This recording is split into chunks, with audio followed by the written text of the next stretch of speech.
The families of those who lost their loved ones in the July Nomzamo Tavern shooting have once again packed outside the court. They're hoping to get inside the courtroom. You'd recall there was a bit of chaos the last time where the courtroom was too small for the majority of them to go inside court. They were calling for no bail, saying they want justice in this particular matter.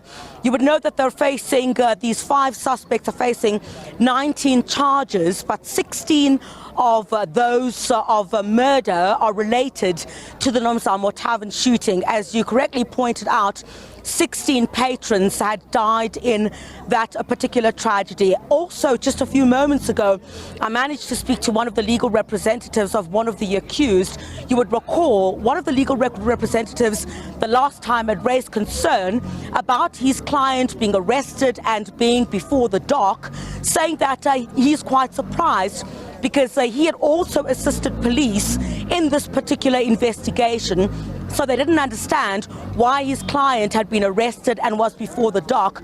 I also understand that a statement that this accused, we're not sure at this particular point, there's a bit of confusion on whether this is accused number 3 or 5, had also deposed a statement which I understand the legal representative will raise in court, that he was allegedly tortured by police when that statement was obtained. That is something that we're expecting to be raised in court this morning. Also recall the National Prosecuting Authority had indicated that 2 South Africans as well as 3 Lesotho nationals with those that were before the dock. The NPA also saying they were busy with the extradition process because they believed that there were more Lesotho nationals that they wanted to get extradited to South Africa to come and face charges in this particular matter. So how far the NPA has gotten with that, you would know that is quite a lengthy process.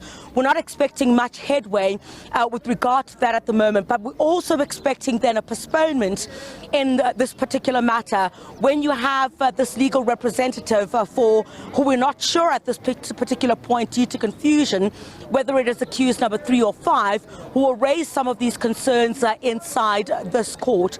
You would also recall, of course, that the families who continue to be packed outside court here have been saying that they want justice in this matter. They don't want a bail for the accused.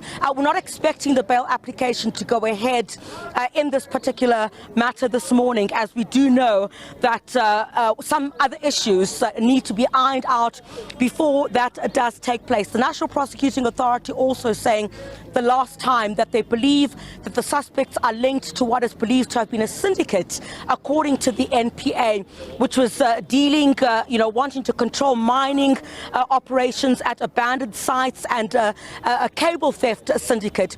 That is what the National Prosecuting Authority believes was the motive behind the shooting that took place in July. So we'll wait to hear what's going to happen inside court. We've also just managed, to send some of the media representatives inside court to try and get us access.